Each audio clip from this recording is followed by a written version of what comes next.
All right, guys, well, I'm fired up. I don't know about you or you out there, but I think this is going to be a fun little panel. We gotta increase the energy. Yeah, we gotta bring the energy up. Bring the energy up. Yeah, The room's at about a 4 right now. We gotta leave it at like a 9.5. Wow, Come on, man. Gotta bring this up. We got Stablecoins. We got futures trading. Dang, yeah. Bring all the big players to the game now. You got the applause going. That was amazing. All right, well, first of all, I mean, as much as I like talking to both you gentlemen, I think the obvious question is, what the hell are you doing up on stage together? I understand there's some sort of announcement that you're going to make here. You want to start? Sure. So we actually were planning to announce it at this panel, but then the New York Department of Financial Services actually issued it earlier than we expected. So on Friday, the New York Department of Financial Services announced that they officially approved Binance US Dollar to be the first exchange-issued, fully regulated stablecoin out there. The Binance US Dollar, today we minted our first batch of Binance US Dollars, and they will be available for trading on Binance. They will be available for trading starting next week with a couple of pairs coming out. BTC and BNB and maybe a couple other currencies. And I just want to point out, when I'm in China, I wear red socks. When I'm outside of China, I wear green socks. Always? What's the rationale behind that? I mean, I know red is like, green is up? Because in China, red is up and green is down. Got it. Fair enough. It's reversed. Got it. So we're surging, and it's it's the greenback too, Yeah. So it's the greenback security. Yeah, there you go. So yeah, I guess my question is like, how does a partnership like this come about, right? Like, who approaches who in this instance, and what are you both looking to accomplish here? Well, we've been working. I think we met on Grindr. You met on Grindr. You were matched. So we know each other for a while from Grindr. Nice. No. Joking aside, no. But no. We've been working with Pax for over a year now. I think when they first came out with the Pax stablecoin last year, I think we were the first exchange to list it.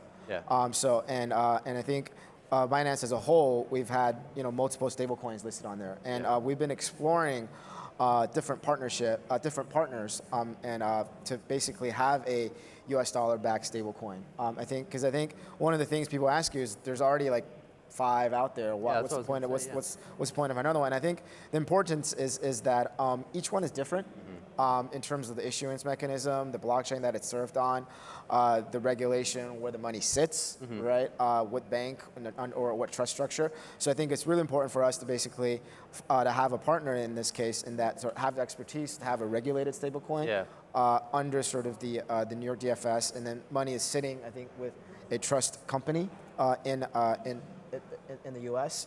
And then for us is basically to bring that type of financial products, I think, to a global audience for Binance itself. Yeah, and it was reported yesterday that Binance US, the new arm that's going to serve U.S. customers, is going to open up for shop next week. I think the 18th.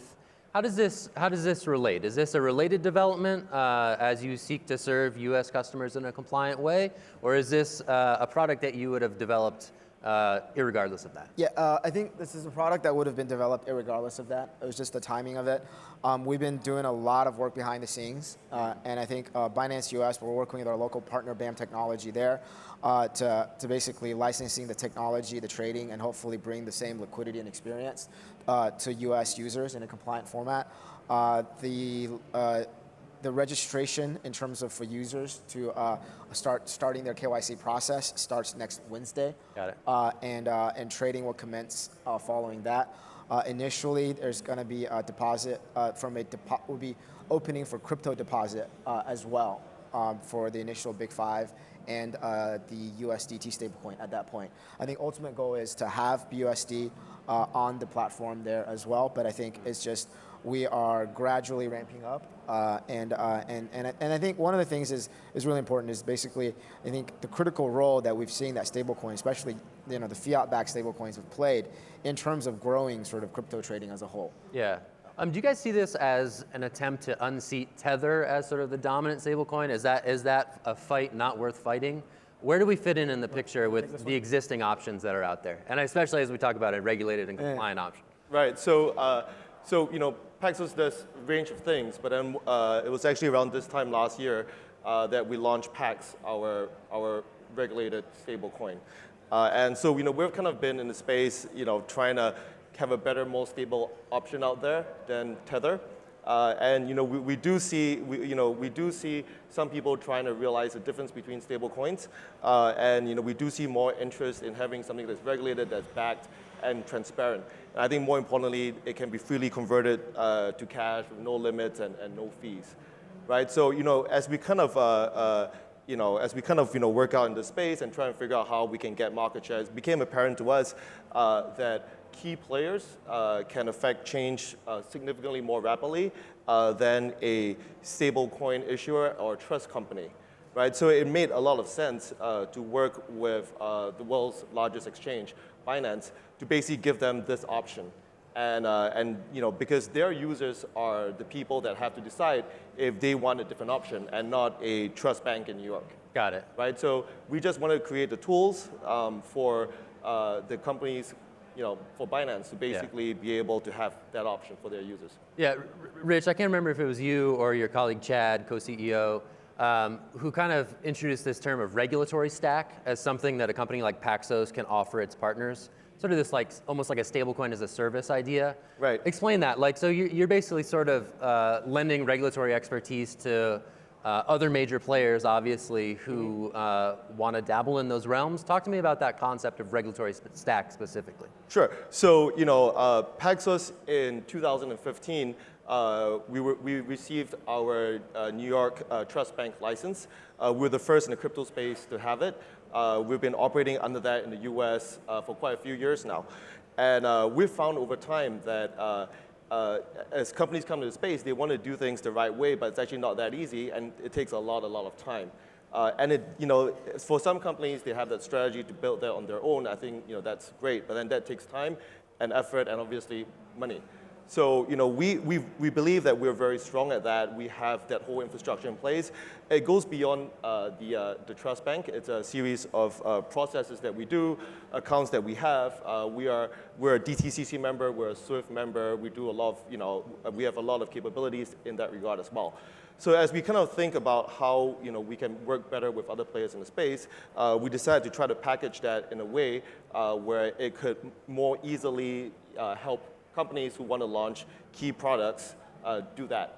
And so we kind of think that this is a good example of it, clearly. But we definitely hope to be working with Binance on more of such products where they could use our regulatory capability to launch products in very compliant ways. Got it. And we mentioned, Binance US. That's one of several things that are emerging over the last couple of weeks. Seems like you guys are always doing more things. The futures product has rolled out. Talk to me about some of the things that have happened and that are sort of on the radar in terms of product rollout. Yeah, I think one of the underlying themes, sort of as we develop our strategies, is that and how to think about sort of cryptocurrency as a whole in our industry here is that 99.99% of the world's money is still in fiat, and I think the goal for our industry to take it to the next level.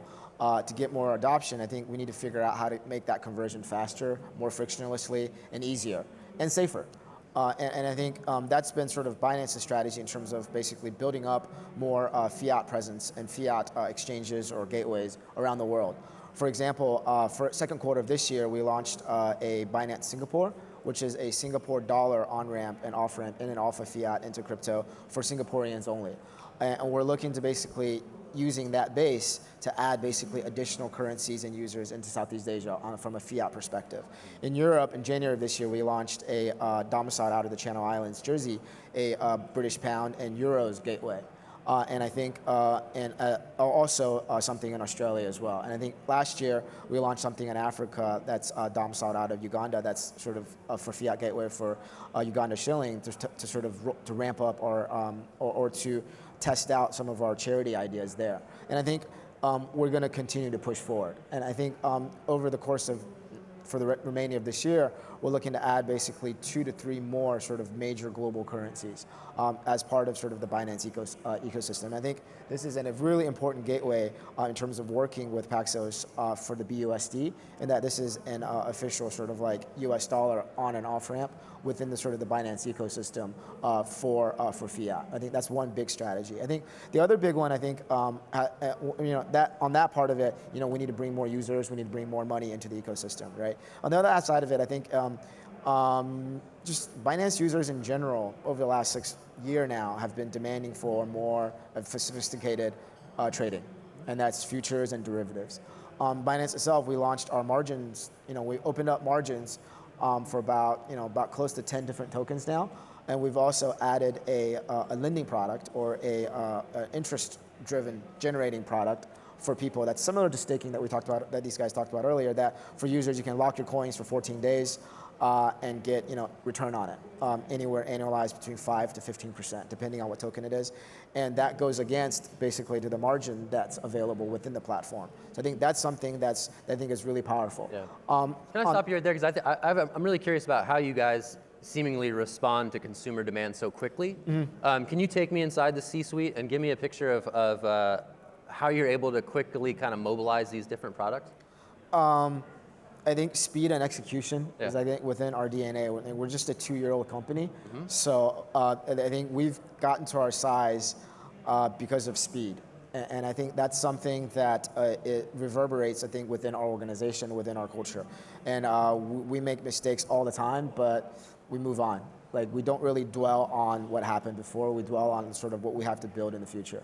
And I think that culture is set by CZ at the top in terms of, and we have a 24/7 workforce. Yeah. That works. Yeah. That helps.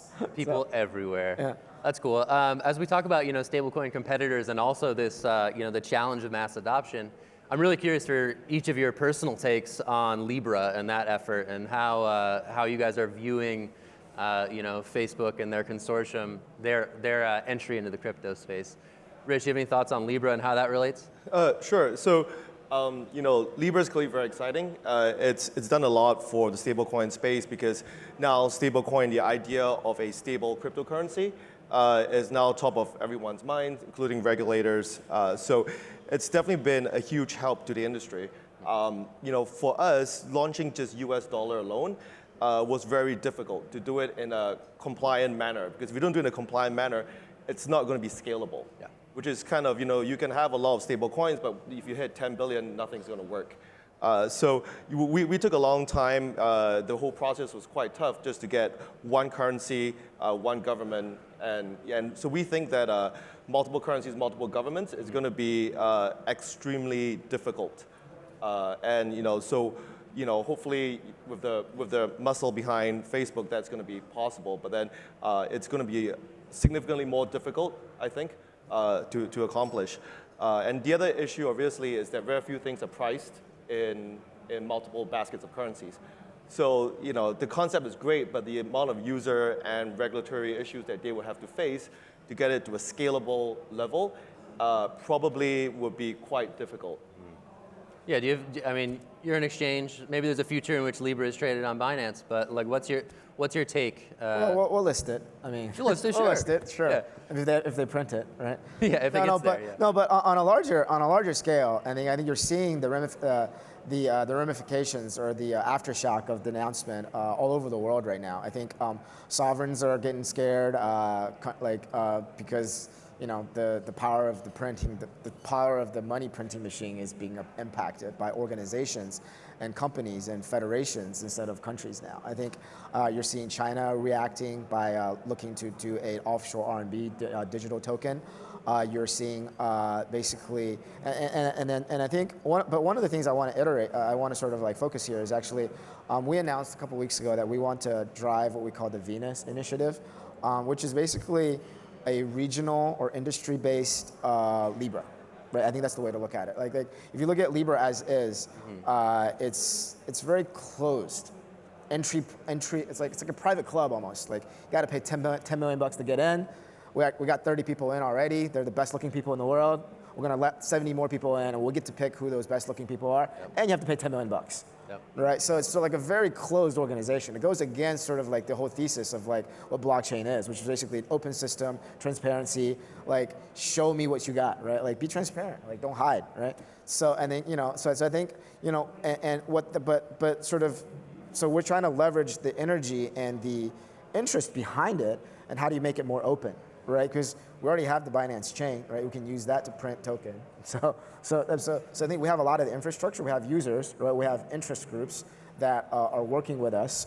So I think on a regional basis, you could have, countries work together to have a regional token. You could have like an industry group, for example, in trade or in fashion, that upstream, downstream all use one token. All you have to do is just agree that this is the price, and it is the form of a stable coin, right? Yeah. So I think it's a way to think about how do I take the power back? Because if Libra runs a counter to sort of like the US dollar hegemony in the world, then sort of like, regional countries and regional industries can basically take that back from Libra or from the dollar itself. And I think that's the real opportunity in terms of what we're looking at for the Venus initiative. But that being said, I think it's a really awesome thing that they did with Facebook, is that it's going to drive not just interest, but I think more general adoption around the world for cryptocurrency in terms of FOMOing and scaring other corporates to copy.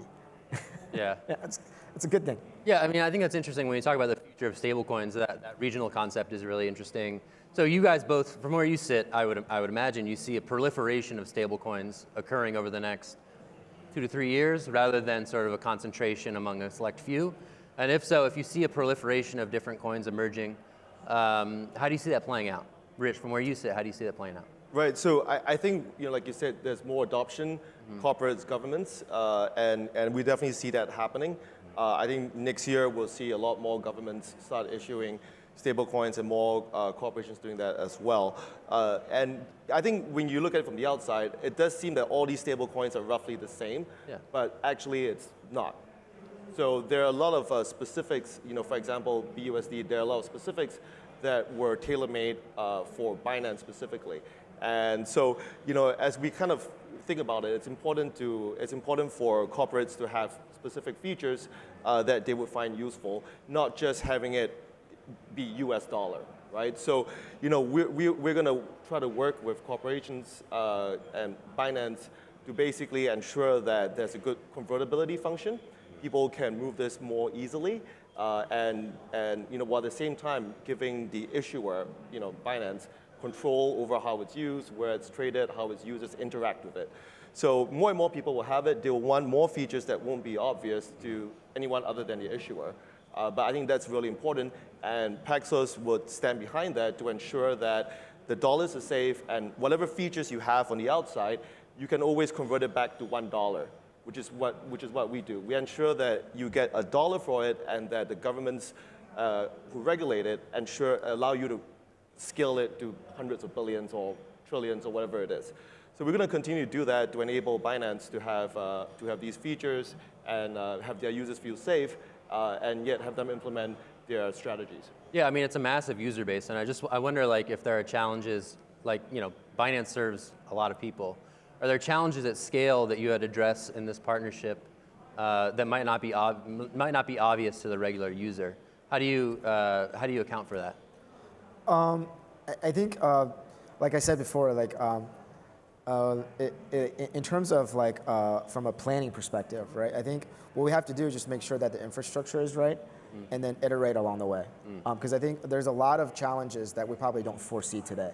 And I think, but the key is that as long as you can print it in a proper way, where the users are KYC'd, as long as you can redeem it in a proper way, and then there's a general use case of it on an exchange, and then also sort of like Binance pushing it through more into our ecosystem, then I think we're going to see the volume increase. At some level, stablecoins seem kind of boring. But at another, they're really quite fascinating, and they represent, like the maturation of this space. Give me pump me up about stablecoins right now. If I'm bored about the topic of stablecoins, give me the case for why I should be excited about something like this. So we're an exchange, right? Yeah. We want things to get traded, right? We want things to cross. And I don't know if people know this, but the biggest market in the world from a trading perspective is FX. It's far bigger than securities, and it's far bigger than fixed income. Right, FX is the biggest traded market, is the biggest, and it's like trillions of dollars a day, right? And there are, the top 10 currencies: US dollar, euros, pounds, yen, Aussie dollar, Sing dollar. Like all of these things trade all the time, right? And there's a whole complicated in terms of leverage, settlement, T plus X, whatever days that takes place.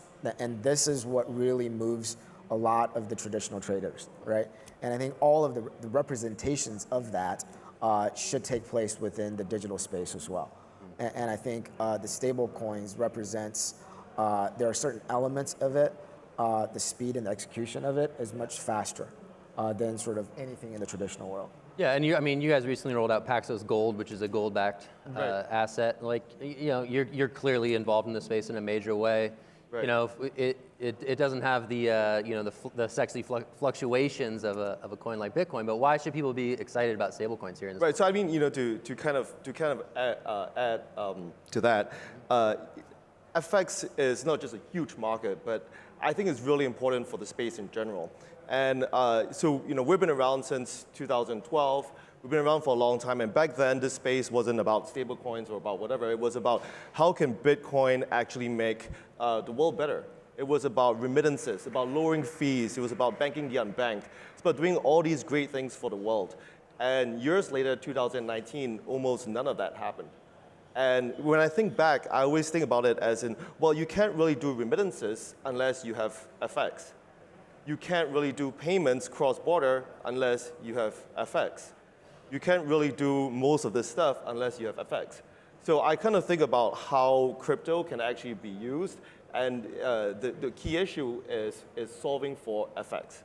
So I think if Binance can fix that piece of the puzzle, it opens up so much more that crypto can do other than trading and all this other stuff. So I think that's super exciting because then you get into crypto not being crypto, but really mainstream financial services, mainstream payments, mainstream everything. I think that's really exciting. Got it. So, I'm sure there's plenty of things that your PR team told you that you can't say. Walk me up to that line. Get me as close as you can to getting yourself in trouble here when you, show your hand in terms of what Binance is working on for the next 6 months. For the next 6 months, I mean, right now, I think from a core trading product perspective, offering perspective, I think we're looking at futures, right? And then it's going to be integrated within. So basically, the underlying BTC USD sort of trading is going to be actually seamlessly integrated within the Binance current trading system. So I think that's going to be a really advanced feature that's going to be different from the existing platforms.